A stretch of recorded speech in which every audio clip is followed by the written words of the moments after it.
యూవీరా 56 YouTube ఛానల్కి స్వాగతం. చెప్పాలని ఉంది,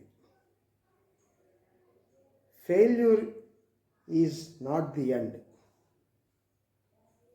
ఫెయిల్యూర్ అనేటువంటిది ఎండ్ కాదు. దానికి ఉదాహరణ మనందరికీ తెలిసిందే. Never forget that some amount of failure is a part of any success. మనం ఏదైనా సాధించాము అని అంటే ఎన్నోసార్లు ఫెయిల్ అయితేనే కానీ అది సాధించలేము. కాబట్టి ఫెయిల్యూర్ తాలూకా పాత్ర ఉంటేనే కానీ సక్సెస్ రాదు. చూద్దాం. థామస్ ఆల్వా ఎడిసన్ గురించి మనందరికీ తెలిసిందే, హై స్కూల్ స్టేజ్లో చదువుకున్నాం. Thomas Alva Edison has made 1300 inventions. 1300 పరిశోధనలు చేశాడు. He failed in 299 times. 299 సార్లు ఫెయిల్ అయ్యాడు.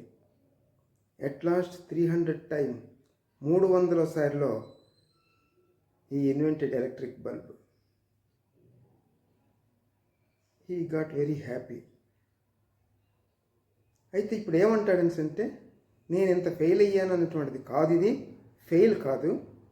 నెక్స్ట్ జనరేషన్స్, వారికి పరిశోధనలు చేసినటువంటి నెక్స్ట్ జనరేషన్స్కి ఎక్స్పెండిచర్ తగ్గించాను, పరిశోధనల మీద ఖర్చు తగ్గించాను. ఎందుకంటే నేను చేసిన 1300 పరిశోధనలు పనికిరాదు. ఈ 1300 పరిశోధనలు ఏ రూట్లో వెళ్ళినా సరే ఎలక్ట్రిక్ బల్బ్ రాలేదు. కాబట్టి ఈ 1300 పరిశోధనలు మీరు చెయ్యక్కర్లేదు.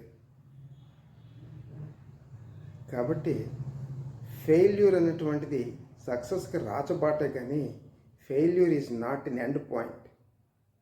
Thank you.